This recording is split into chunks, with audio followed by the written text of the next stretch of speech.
So hi everyone, I'm Amanda. I'm a PGY5 in geriatric medicine here at U of T. And today I'm going to be presenting the HALT study, which looked at antipsychotic deprescription for older adults in long-term care. I don't have any conflicts of interest to disclose.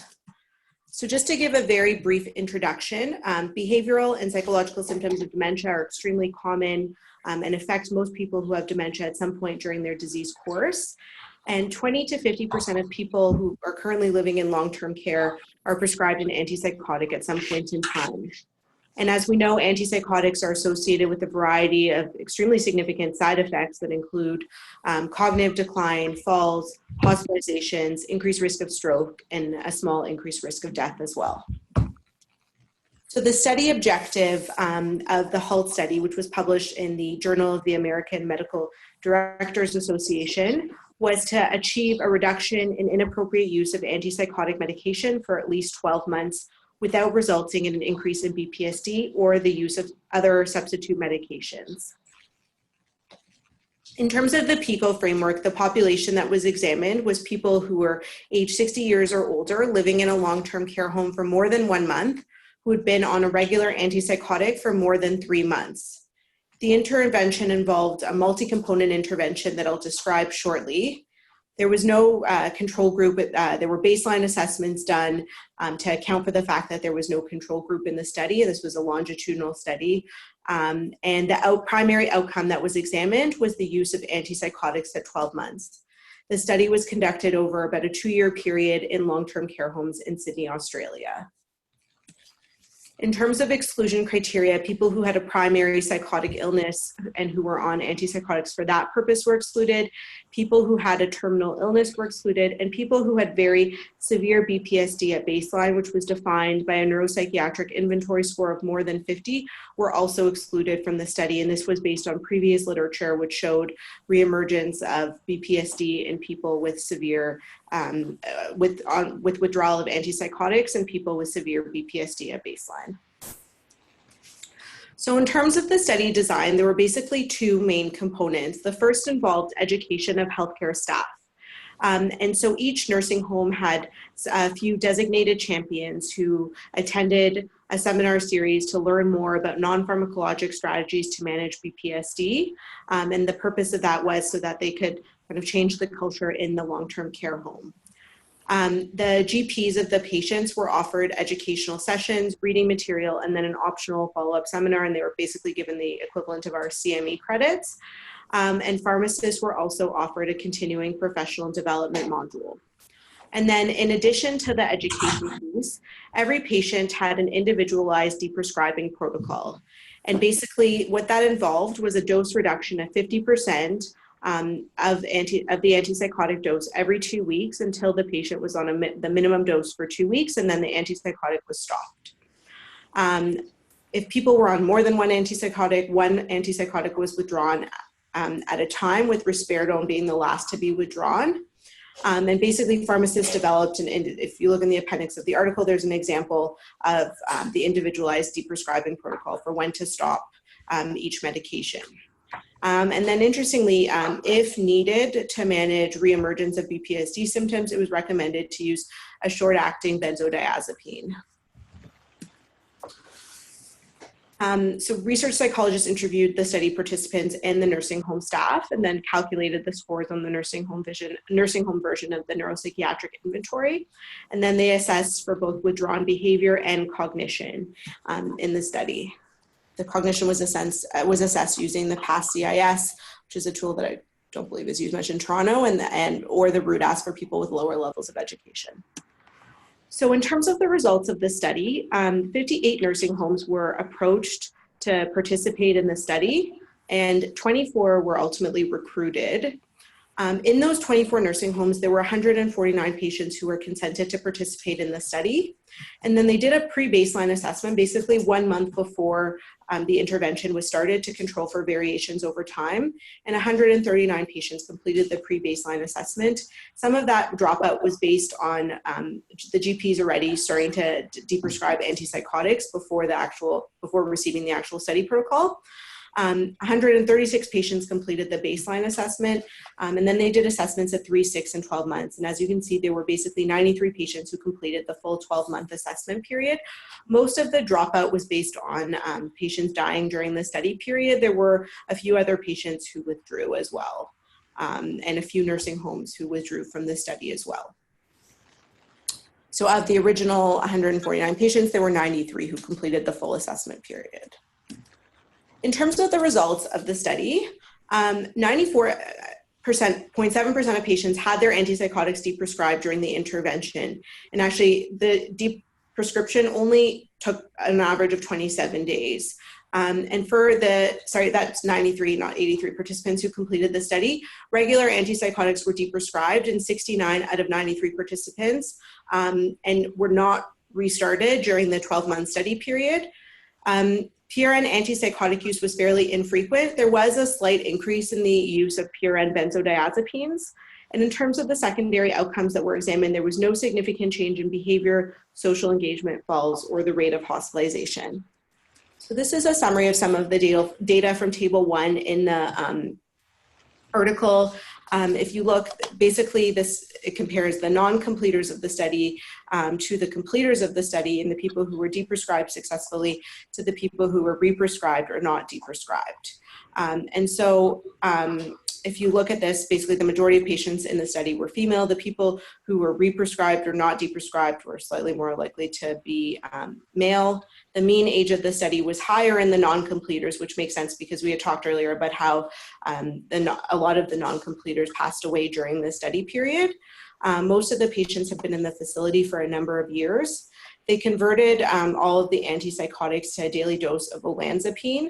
And so the average dose of olanzapine, even though not all of the participants were on olanzapine, as you can see, was higher in the people who were represcribed or not deprescribed.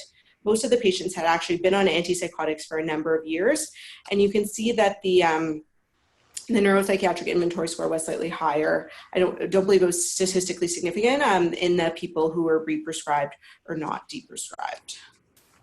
And basically, I mentioned before, so 94% of patients had the antipsychotic deprescribed, but only 69 out of 93 participants had their antipsychotics represcribed and never deprescribed during the study period and were off of antipsychotics at the 12-month period. This is another graphic from the table kind of illustrating, so as you can see, there was no difference basically in antipsychotic use at the pre-baseline and baseline assessments, and that was done to account for the fact that there was no control group. And the darker color represents higher doses of olanzapine.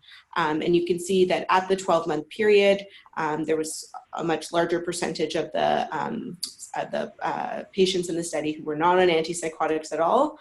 And of the people who were on antipsychotics, the doses were lower. So in terms of the critical appraisal of the study, the majority of participants in the study in terms of the strengths, the majority of participants in the study had their antipsychotics discontinued, and actually over a relatively short period of time without an associated increase in BPSD. And participants were followed for a relatively long period of time in which if there was reemergence of behavioral symptoms, likely that would be seen within the 1-year period. In terms of the limitations of the study, the first obvious limitation is that there was no control group in the study. One of the other things is that it was basically a convenient sample of nursing homes and patients. And so likely there was some degree of selective recruitment of patients where patients who were potentially not felt to need their antipsychotics, who could be more easily deprescribed their antipsychotics, may have been selectively recruited to participate in the study. And then it's a multi-component intervention that involved both the education of staff and the deprescription protocol. And so it's unclear exactly what component of the intervention it was that actually resulted in deprescription.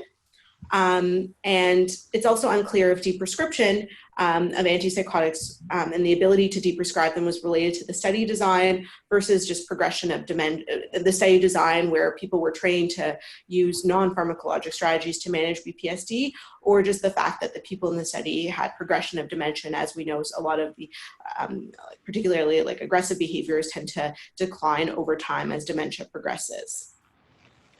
On average, I would say that residents in this study were in long-term care, as we saw, for at least several years, which is the average long-term care stay here is I believe it's in the range of less than 2 years. And so that's slightly different than our population. And then also the physician structure was different. So in the Australia long-term care homes, you can basically, they mentioned the study that you can consult whatever physician you want, whereas actually probably a study like this would be easier to conduct here, where there's basically one family physician assigned to look after all the patients in a given long-term care unit. The cost of an intervention like this is unclear, and it's unclear if the intervention is cost effective in the sense that there was no demonstrated decrease in falls or hospitalizations or other important outcomes.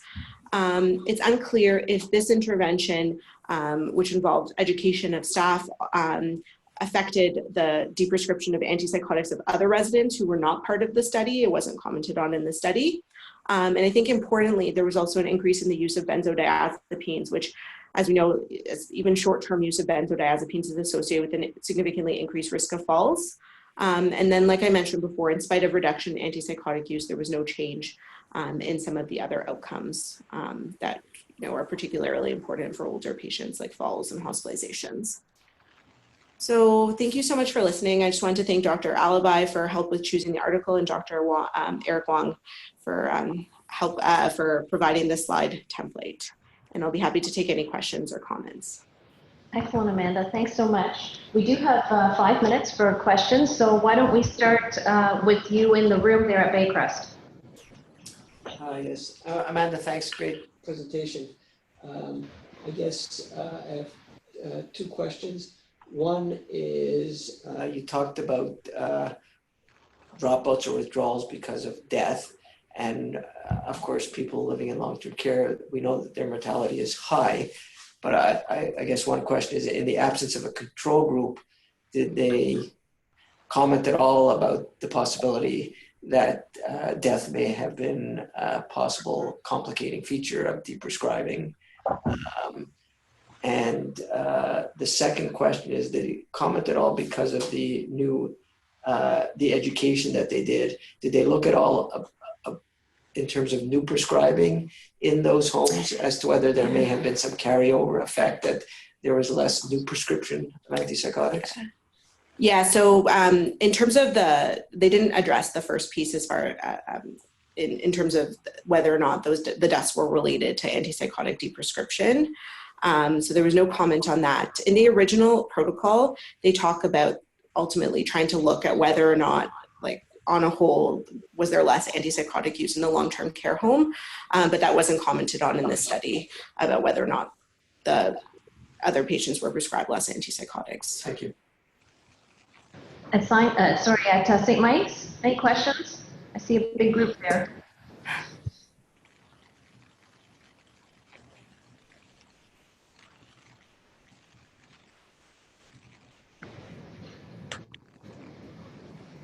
St. Mike's?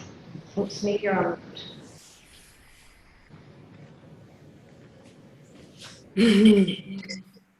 Yeah, sorry, can you just repeat any comment you had from St. Mike's? I just unmuted you. No comments. Amanda, great job. Okay, Sinai? So Amanda, it's Shabir here. My only comment is that at the end of the day, this population was a bit of a skewed one in that the average daily dose was 2 milligrams of olanzapine, which is smaller than our starting dose. So these people were on very low doses of antipsychotics, and at the end of the day, they were successfully able to take off 2 milligrams worth of olanzapine in about 75% of patients. And not to sound very negative, but it's not a big impact deprescribing protocol in my mind, although I think it's important in terms of lessons learned. Yeah, no, that's a great point. Thank you so much. Sorry, and we have a comment here. Yes, I just came across an article about a pragmatic trial versus randomized controlled trial. And the argument was that, in complex patients, there is a need to have those pragmatic trials that are more reflective of practice, of what happens in real life. That randomized controlled trials often select for a population that does not reflect regular practice. So I'm asking the methodologists, would we consider that a pragmatic trial? Yeah, absolutely. So basically in the study, they comment that although there wasn't a control group, so they did that pre-baseline intervention, and part of the rationale for that was that it's kind of more reflective of what would happen in real life. So yeah, absolutely. I mean, you have to be careful. There's something called pragmatic randomized control trials. I don't know if that's what you're referring to, which is different than a non-RCT, where some people think it's too difficult to do an RCT, so you use another design with all of the flaws that other designs. So I don't know if you're referring to pragmatic randomized controlled trials, where they tend to have much fewer inclusion and exclusion criteria to make it more representative of typical patients, as opposed to many randomized trials, which are highly selective of the population, which results in a lot of problems with the external generalizability of the results. So I'm not sure what you're referring to when you say pragmatic. I think I'm quoting the New York Times here, but I think that it brings, the comment that there's criticism about, research that is kind of outside of the realm of real practice. The article was referring to pragmatic randomized trials, but, yeah. Okay, so I'm going to ask Richard to get his slides ready and thank Amanda. And just to let everyone know that Richard and Amanda are serving as the co-chief residents this year, and thank you for starting this academic year's journal club off to a great start. Richard, you go ahead and move to share slides from your side. I think if you can unshare first, is that? So just take over. Yeah, okay.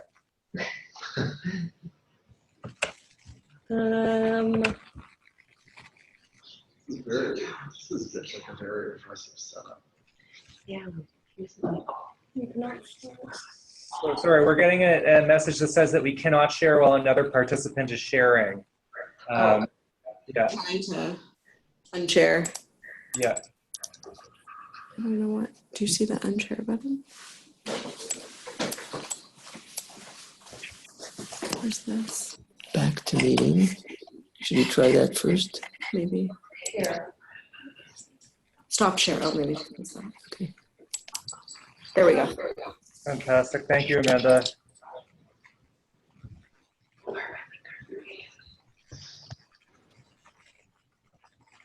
All right. Can everybody just confirm that they can see Dementia and Physical Activity?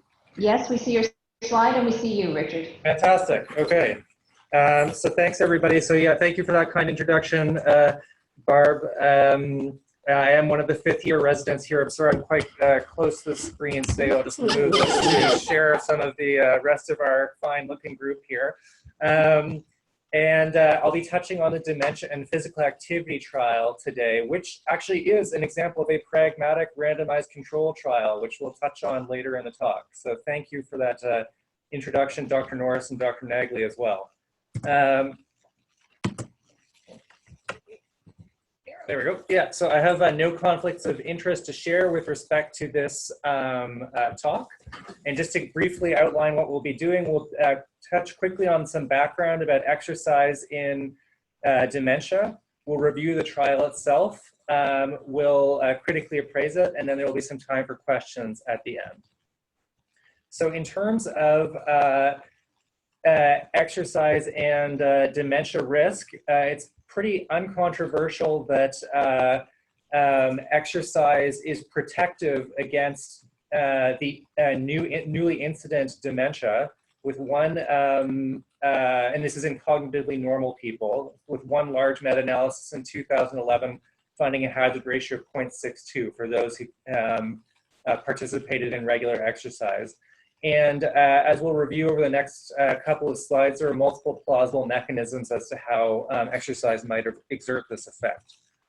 So this slide is drawn from the recent Lancet Commission report on dementia. And you can see here that several of the risk factors that they identified for incident dementia in older individuals are kind of typical cardiovascular risk factors, including hypertension, physical inactivity, diabetes, and obesity. And understandably, we know that exercise can affect all four of those. And similarly, actually, in their own schema that they put together, they have a framework showing potential brain mechanisms for preventing dementia. In this case, they actually broke it down to 3 domains with increased cognitive reserve, reduced damage to the brain, and reduced inflammation. And exercise is actually right at the middle of that intersection of those kind of major concepts. Looking beyond that to exercise and mild cognitive impairment. So mild cognitive impairment, many people would think of as a at-risk state for developing dementia. People who are diagnosed with MCI are at greater risk than those without MCI to go on to develop dementia. Looking at the relation of exercise to that has had some mixed results thus far, but potentially optimistic ones. A relatively large meta-analysis included 3 studies with patients with MCI. And in that case, they found that the participants who had MCI actually had more benefit in terms of dementia prevention than those without MCI. So it's actually superior in higher risk individuals in terms of its protective effect, with the caveat that the follow-up in a lot of these studies was quite brief. And so we don't know what happened 5 years down the line, for example. There's also been a number of small but statistically significant improvements. So this is actually a suggestion of reversal, perhaps, of some degree of impairment in cognition that have been shown in cohorts of patients with MCI, again with the caveat that these are relatively small studies with considerable variability in terms of design, intervention, and groups that they looked at. And so an interesting kind of base from which to examine this trial, but not conclusive.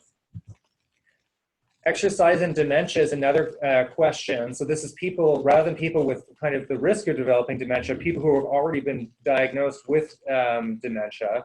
And there are 2 conflicting meta-analyses looking at this question. One was a Cochrane review done in 2013, which showed that exercise improved the ability to perform activities of daily living, had no benefit in neuropsychiatric symptoms or mood, and they were unable to comment on health-related quality of life in people with dementia. And they found a trend towards cognitive benefit from those who exercised. However, that trend was eliminated when they removed a single outlier study. And then a second review conducted in 2016 actually showed a more kind of generalizable result where they said exercise improved cognitive function in all patients, including those with both Alzheimer's dementia and non-Alzheimer's dementia. There's again kind of the caveat that most of these trials were small with limits in terms of their design and with variability in the outcome measures chosen. So the pooling was quite difficult to do for their estimates. So enter the Prime Minister, in this case, David Cameron, the Prime Minister of the UK at the time. And he issued a Prime Minister's challenge on dementia, specifically calling for cures or disease-modifying therapies to be on track to exist by 2025. And because of the funding attached with this challenge, the UK National Institute for Health Research actually launched a trial to try to definitively address the debate regarding benefit of exercise on cognition in people with dementia. And that is, of course, the DAPA trial, which we are discussing today. So it was published recently in the BMJ just a month ago. It's been described in various clinical trials since at least 2000, registries and since at least 2013, with their exercise intervention published in 2015 and the protocol itself published in 2016. So breaking it down in terms of what this study looked at, I would summarize their question is, can a moderate to high intensity aerobic and strength exercise training program, in addition to usual care, slow cognitive decline in people with dementia. So to address the design of the study now, the population included people with confirmed dementia by DSM-4 criteria. And they specified severity as being mild to moderate. And if you look in their protocol document, they defined mild as an MMSE of greater than 20 and moderate as an MMSE of 11 to 19, or sorry, 11 to 20 rather. Because it involved exercise as the primary intervention, there was a criterion in terms of physical activity, in that patients had to be able to sit in a chair independently and walk 10 feet without assistance. And in this case, they restricted their recruitment to community dwelling older adults only. The intervention itself included usual care, which we'll touch on in a moment, plus a structured exercise intervention program.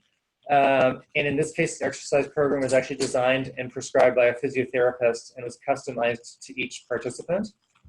4 months of it were supervised by a physiotherapist in a gym with sessions twice per week for 60 to 90 minutes. And then participants were expected to do another 60 minutes at home per week of exercise. And it had 2 arms, both aerobic and strength arms. So the aerobic arm was static cycling, and the prescription of that was advanced based on 6-minute walk test performance.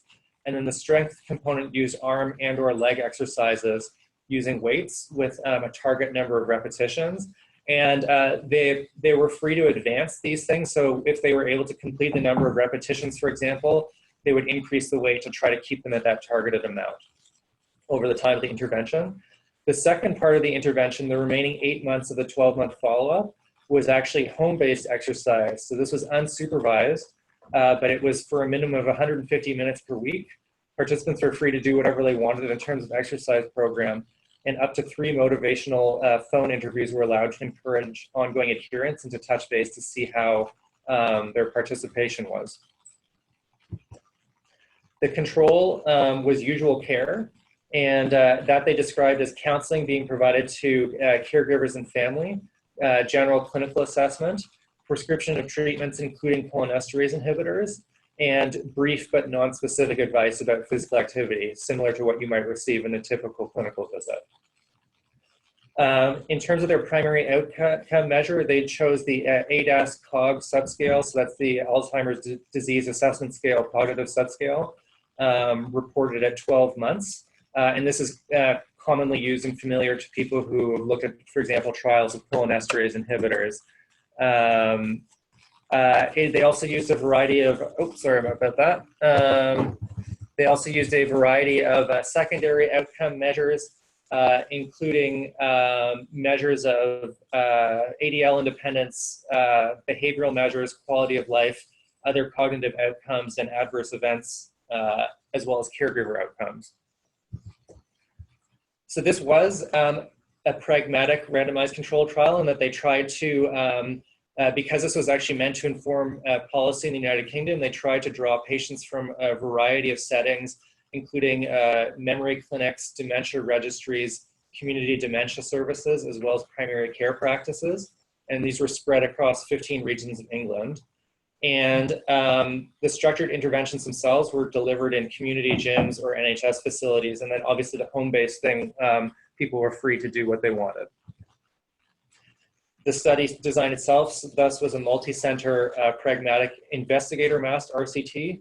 Obviously it's not practical to mask participants in terms of whether they were receiving an exercise intervention or not. Participants were allocated 2 to 1 in favor of the exercise arm, and this was from a practical perspective that in order to have enough people to start the classes, they needed to front load recruitment into those exercise groups. And so they apportioned people disproportionately to the exercise group to achieve that. Randomization was stratified by site.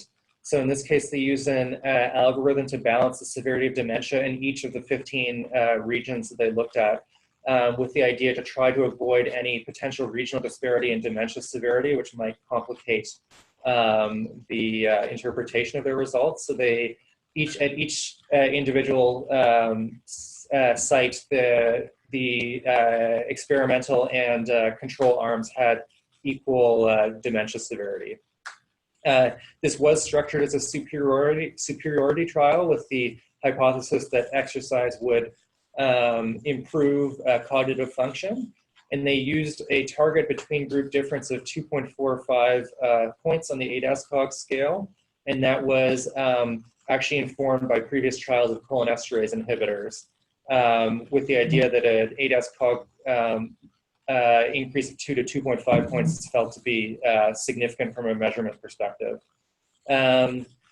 They ultimately inflated their target recruitment because of unbalanced randomization cluster effects and a presumed 20% loss to follow-up with a target N of 468.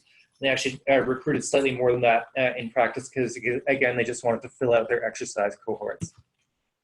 So moving on to the results now. So I apologize for the size of this table, but I'll call out the key features. So first, I'll just note that they approached almost 3,000 people, around 1,300 of whom declined, and that's perhaps not unexpected given people's different feelings towards exercise and the time that it might involve, but certainly something to consider in terms of the practical administration of advice around exercise to people. I'd also just highlight that people that were excluded because they were felt to be ineligible were those who were unable to meet that physical cutoff criterion, those who were deemed medically unstable to exercise, and those who didn't live in the community, which is actually, again, like almost 1,000 people. So really this trial is mostly looking at people who are community dwelling with a relatively modest comorbidity profile and the ability and desire to exercise. Sorry, we're just having some screen issues here. Yeah, okay, now we're back. In terms of the design of the trial, it was an intention to treat study. And so people who withdrew were followed in terms of the intervention arm. And they did actually, like, right on the money estimate their follow-up loss in terms of withdrawals and loss of death, and it was actually exactly around 20%. So they appropriately designed the size of the study. This is the table 1 from the trial. Again, it's quite busy, so I'll just pull out the key results. The average age of participants was around 77. The majority of them were male. The vast majority of them were Caucasian. They had relatively mild dementia with a mean MMSE of 22. Around half of them were on cholinesterase inhibitors. And the only significant between group difference is that male caregivers were more prevalent in the exercise group. They also broke down their intervention arm in terms of what they deemed as compliers and non-compliers. So a complier was somebody who completed at least 75% of the exercise intervention. This was informed by other studies of exercise in terms of demonstrating efficacy, essentially.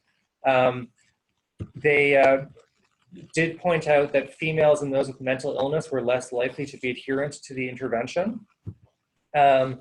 And in the exercise group, I will point out that around 50% had heart or circulatory disease and 20% had diabetes. So certainly, unsurprisingly, this was a group of people who have cardiovascular risk factors. And then kind of coming back to the original hypothesis, it would be reasonable to assume that exercise might be beneficial in this population. One caveat I'll point out is they actually did not report comorbidity data for the usual care arm, so we're not able to see the distribution of these conditions in that group. This is another table about compliance status. The key take-home message from this is that they did show measurable improvement in terms of the exercise outcome, in terms of their physical endurance and the amount of weight that people were able to complete in terms of repetitions. And so the structured intervention did result in improved physical fitness. So this is their primary results table, which we'll look at in detail. The first result that was of interest is that in the exercise arm, the ADAS-Cog scores were actually worse than the usual care arm at the 12-month point. Which is surprising. particularly in a trial with presumed superiority, to actually have a decrease.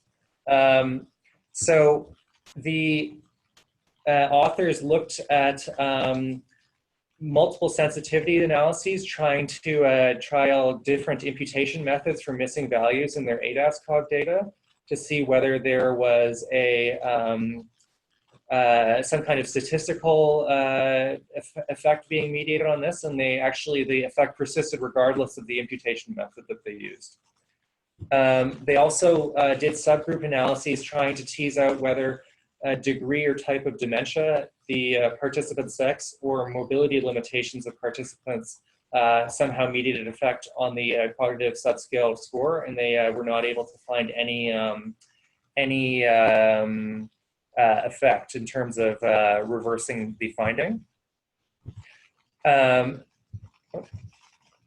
they actually then went on to look at the complier-only subgroup. So this was the group who participated in at least 75% of the exercise interventions, so the people with the strongest performance on exercise testing. And their effect estimate was actually -2 versus -1.4 in the whole intervention arm, which actually showed worse impairment with higher attendance of sessions. And this is a table just breaking out the results in box and whisker plots. So you see on the y-axis the cognitive score, and higher score is worse.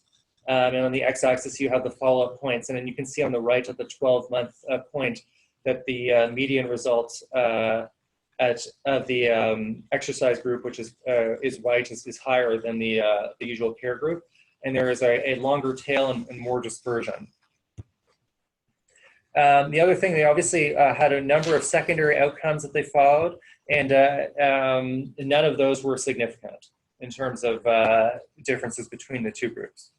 So no benefit was observed in this particular trial in terms of ADL independence, quality of life, behaviors, and other outcomes. They did track adverse events in the intervention group. Sorry, again, some screen issues. Okay. In this case, 25 adverse events were reported across 23 participants in total, 4 of which were deemed serious, 1 admission, 2 injurious falls, and 1 substantially worsened hip pain resulted from the exercise intervention, which is a good reminder that even in a relatively well subset that moderate to high intensity exercise is not totally without risk, although I'd say this event rate is quite low. So not totally without risk to recommend to an older adult population. Okay. So some surprising results with considerable nuance to their interpretation.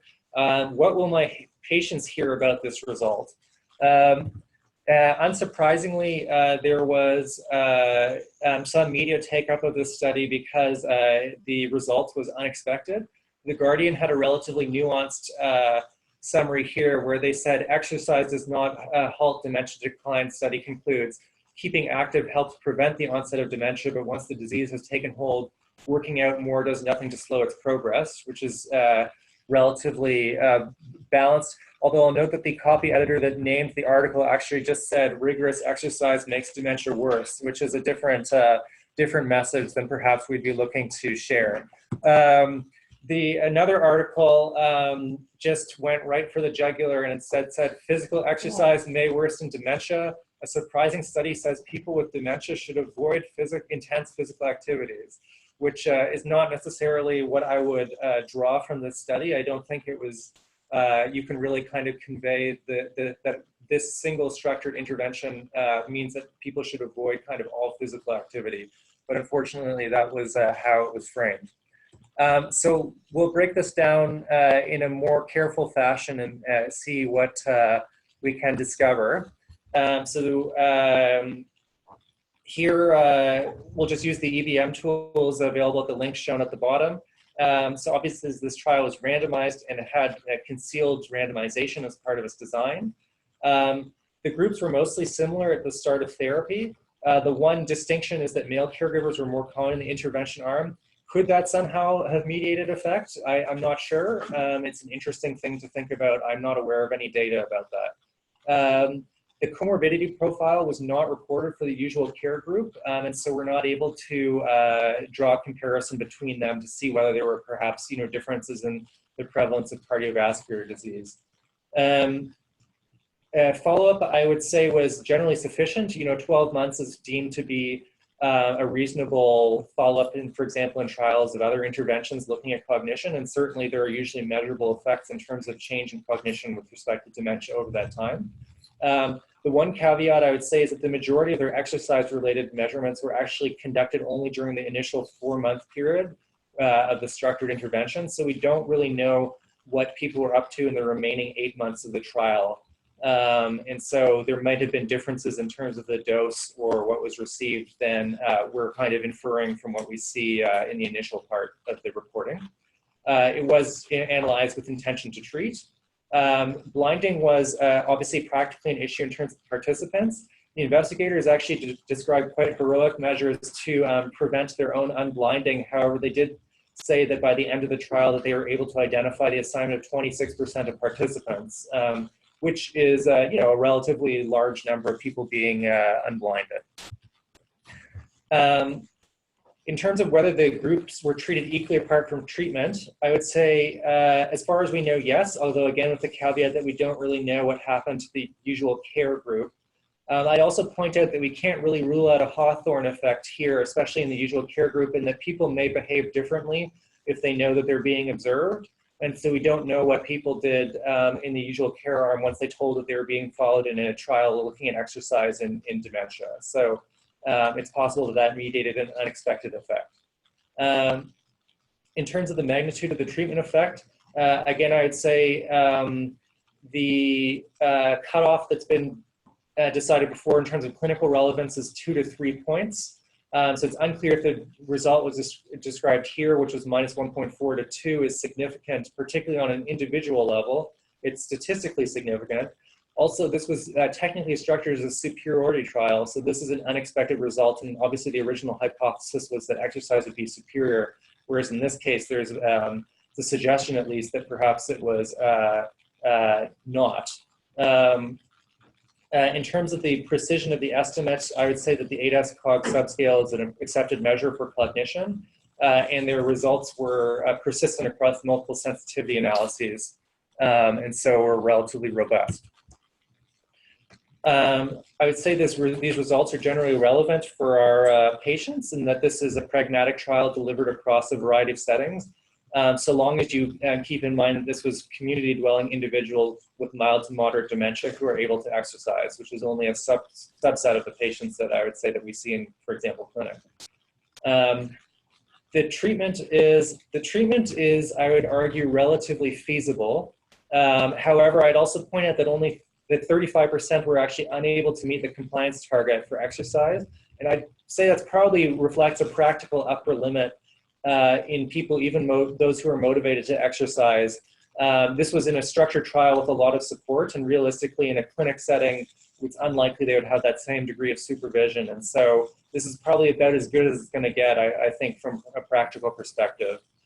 In terms of the benefits and harms, we've already touched on the unclear cognitive benefit. Certainly there are other potential benefits for exercise, as illustrated as we reviewed in other trials in terms of a sense of well-being, greater physical independence, the socialization that may come with participating in exercise. And so those should not be discounted in interpreting these results. And in terms of patient values and preferences, I honestly think this probably varies between people, and that some people might be willing to participate in exercise for aspects outside of cognition. Some other thoughts that just came to mind in terms of trying to understand this result. One thing that was put forward by an actual formal response in the BMGA to this article is that we know what happened during the kind of 1% of time that people spent doing exercise, but what did they do in the 99% of time that they weren't exercising?